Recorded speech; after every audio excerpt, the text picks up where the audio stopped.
1978, when we went on strike at Hastings, and me and your uncle Antonio, we started playing there, and then Miguel came and joined the strike, and so we hooked up. That's how it started. And that was the band? What was the band's name again? Los Peludos. What kind of music was it? Well,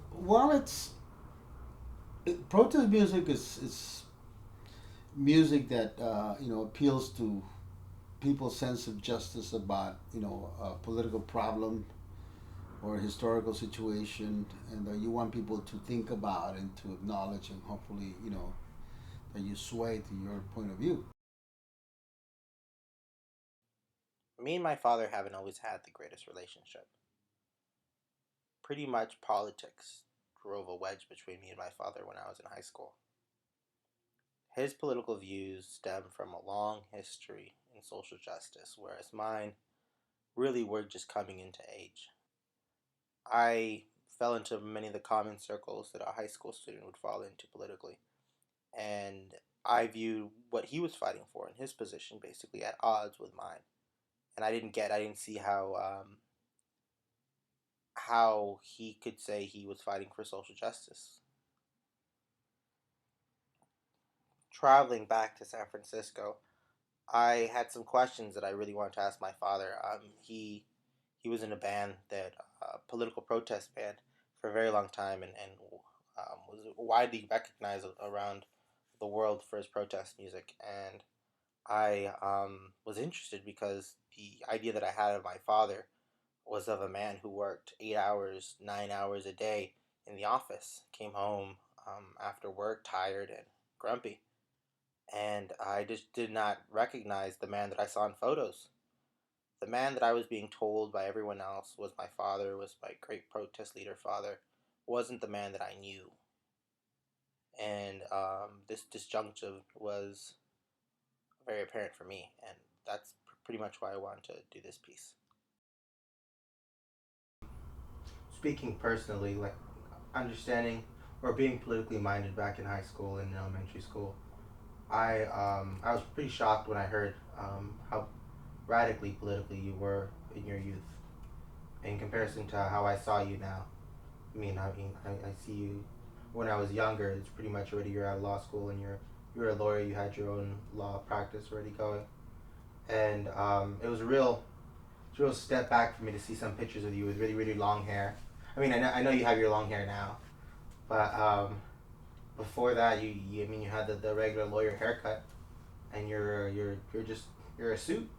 That's how I saw you. My dad's a suit, and it was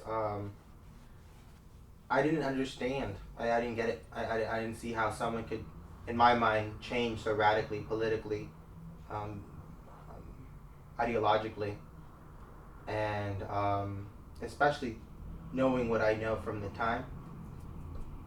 These are just questions that I had, and I almost saw that your choice not to continue with your music almost as a betrayal to yourself, feeling that music being something that you were good at, that a lot of people praised you for, that with political minded, that it was a dream that you kind of gave up on, and I was kind of shocked and wondering why.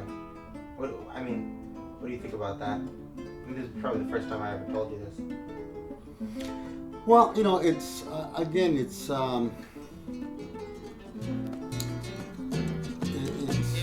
we go through life, and we experience life according to our age, our relations, and our past experiences.